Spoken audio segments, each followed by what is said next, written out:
Welcome to the marvelous land of Oz.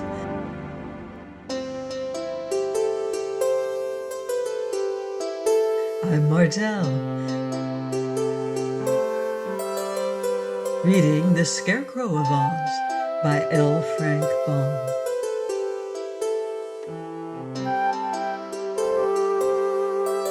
Chapter 8. Button Bright is lost and found again. Wake up, called the voice of the bumpy man. Didn't I tell you winter was coming? I could hear it coming with my left ear, and the proof is that it is now snowing hard outside. Is it? Said Trot, rubbing her eyes and creeping out of her blanket.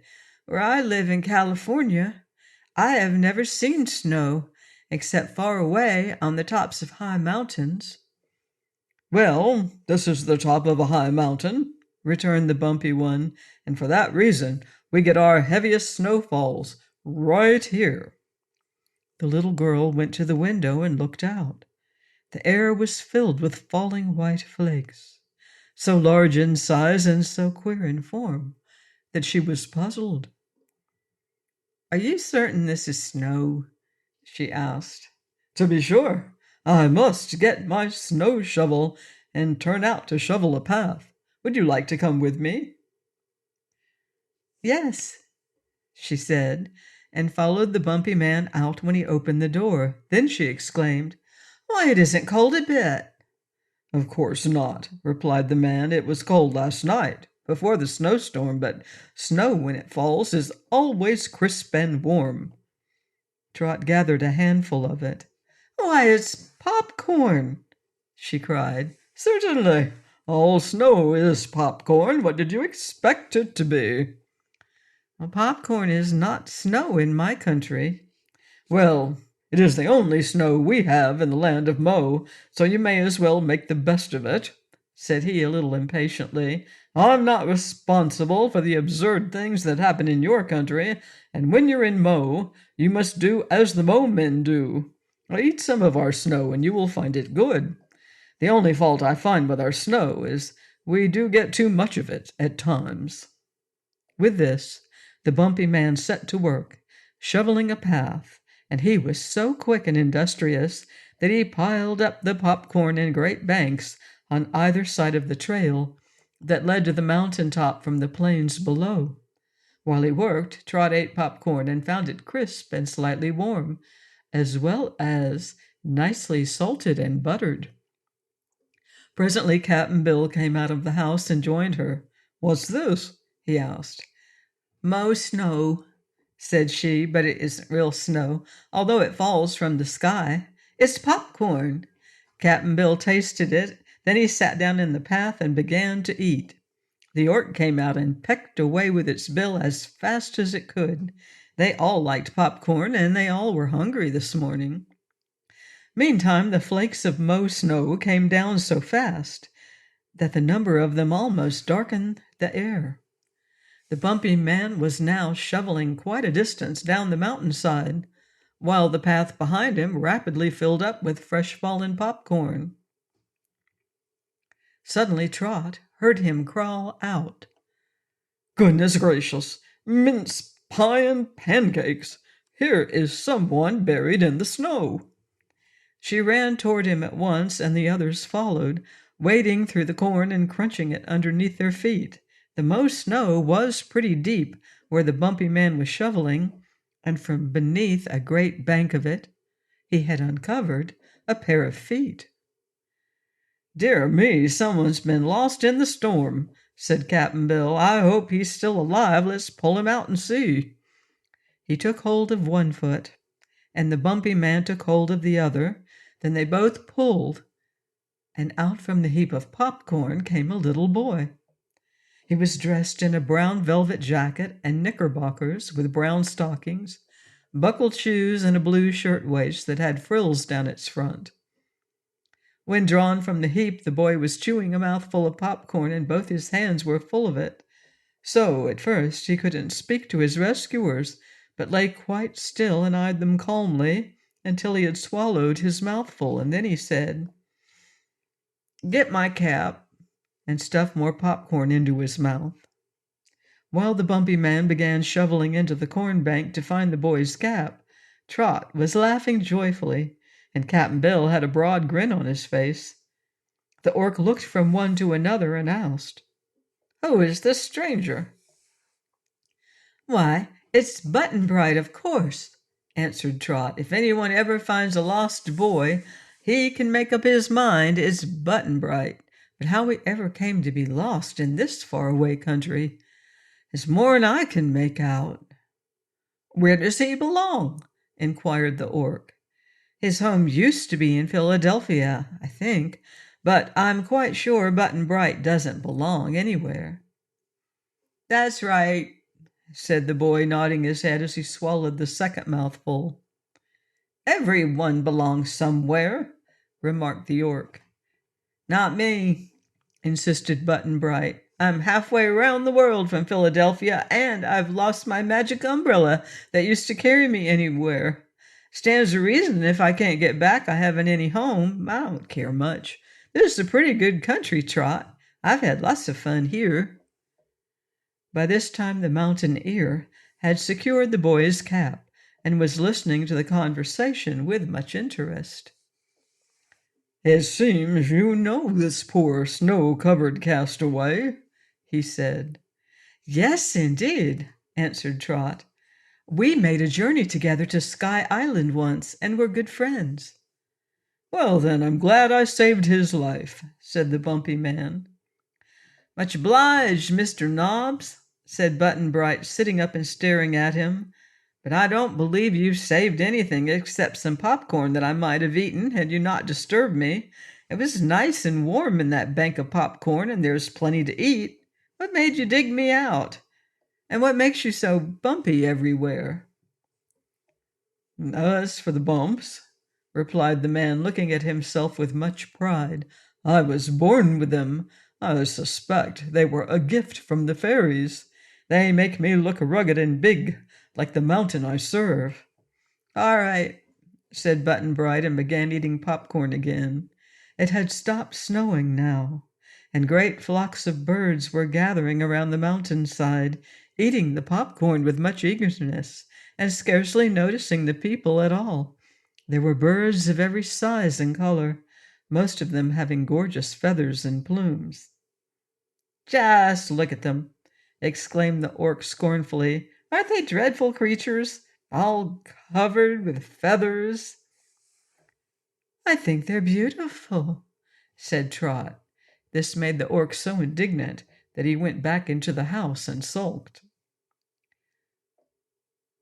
Button-Bright reached out his hand and caught up a big bird by the leg. At once it rose into the air, and it was so strong it nearly carried the little boy with it. He let go the leg in a hurry, and the bird flew down again and began to eat of the popcorn, not being frightened in the least.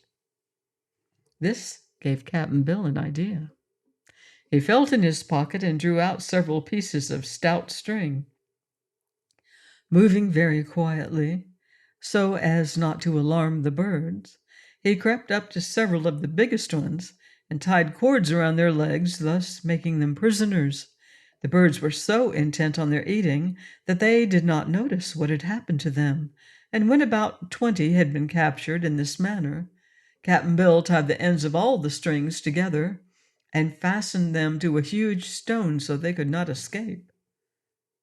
The bumpy man watched the old sailor's actions with much curiosity. "The birds will be quiet until they've eaten up all the snow," he said, "but then they will want to fly away to their homes. Tell me, sir, what will the poor things do when they find they can't fly?"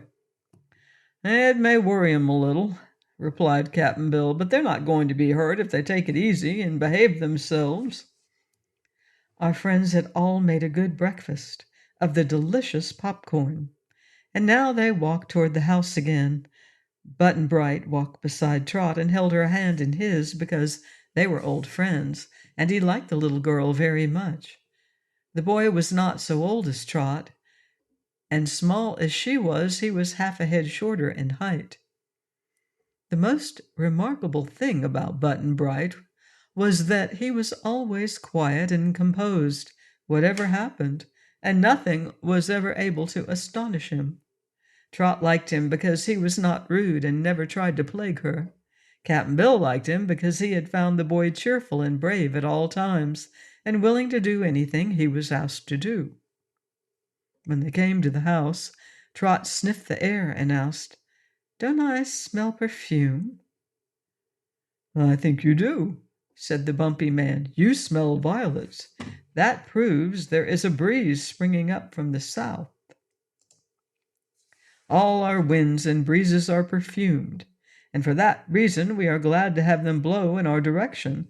The south breeze always has a violet odor, the north breeze has the fragrance of wild roses, the east breeze is perfumed with lilies of the valley, and the west wind with lilac blossoms.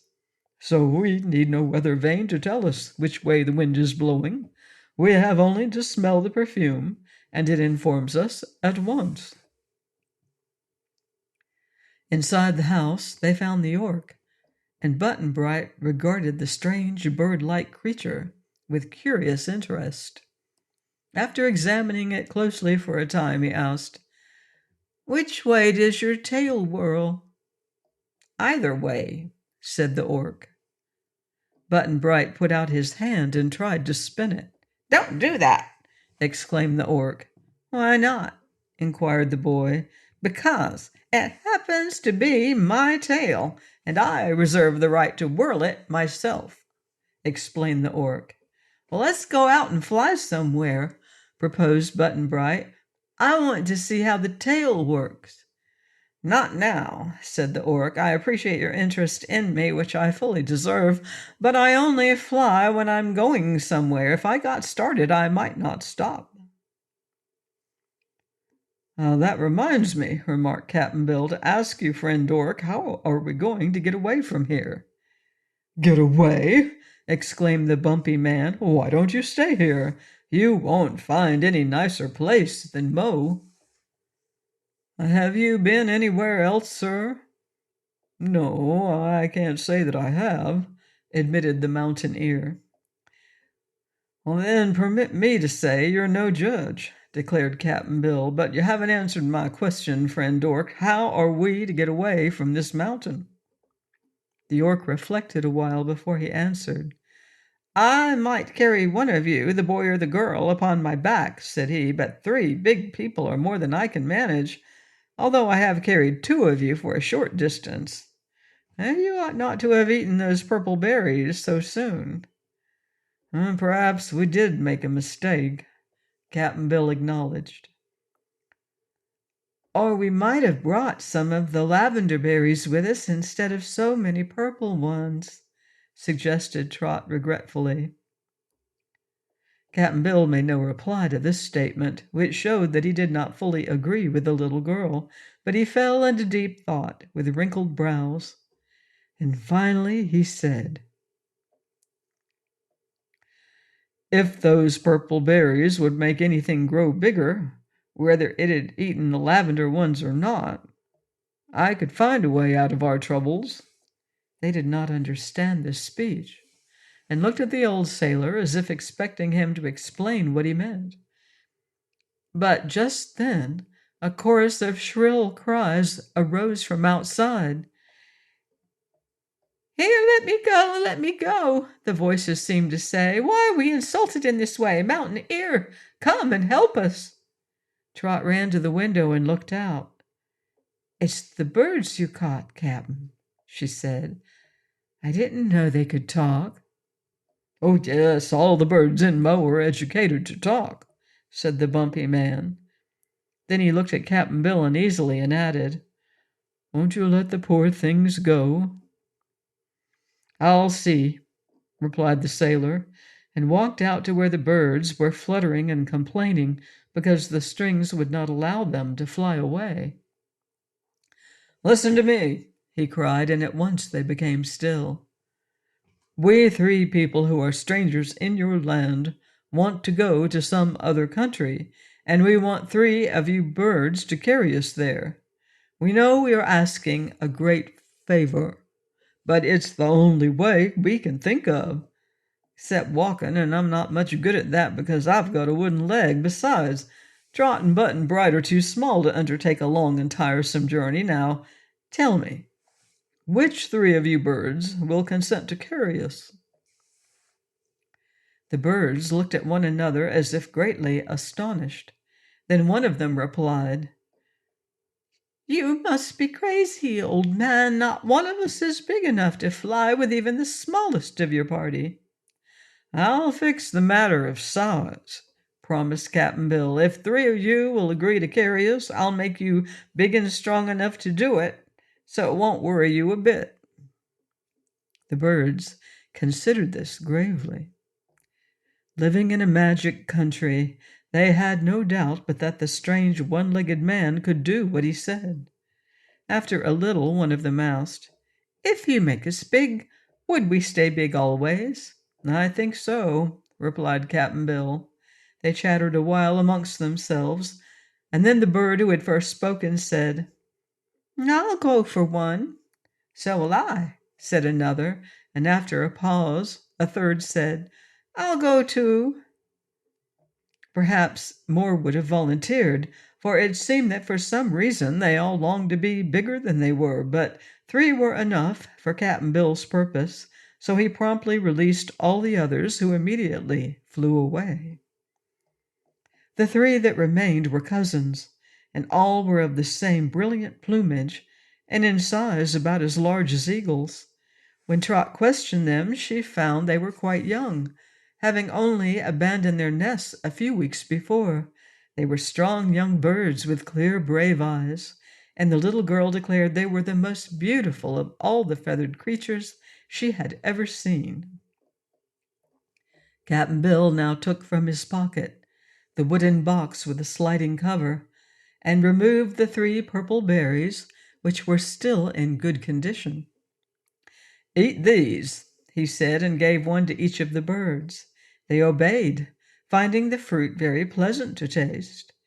In a few seconds they began to grow in size and grew so fast that Trot feared they would never stop. But finally they did stop growing, and then they were much larger than the York, and nearly the size of full-grown ostriches. Cap'n Bill was much pleased by this result. "You can carry us now, all right," said he. The birds strutted around with pride, highly pleased with their immense size. "I don't see, though," said Trot doubtfully, "how we're going to ride on their backs without falling off." "We're not going to ride on their backs," answered Cap'n Bill. "I'm going to make swings for us to ride in." He then asked the bumpy man for some rope, but the man had no rope. He had, however, an old suit of gray clothes, which he gladly presented to Cap'n Bill, who cut the cloth into strips and twisted it so that it was almost as strong as rope. With this material he attached to each bird a swing that dangled below its feet, and Button Bright made a trial flight in one of them to prove that it was safe and comfortable. When all this had been arranged, one of the birds asked, "Where do you wish us to take you?" "Why, just follow the York," said Cap'n Bill. "He will be our leader. Wherever the York flies, you are to fly. Whenever the York lands, you are to land. Is that satisfactory?" The birds declared it was quite satisfactory. So Cap'n Bill took counsel with the York. "On our way here," said that peculiar creature, "I noticed a broad, sandy desert at the left of me, on which was no living thing."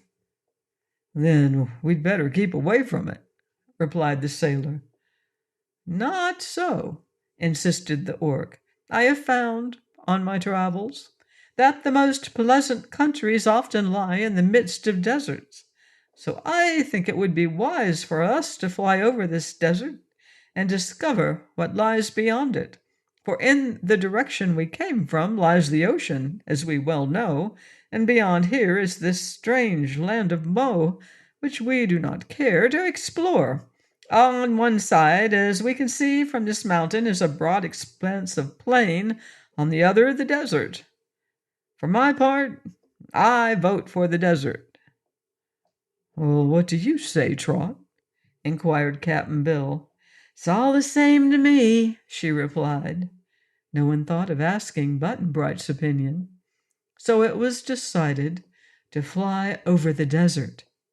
They bade goodbye to the Bumpy Man and thanked him for his kindness and hospitality.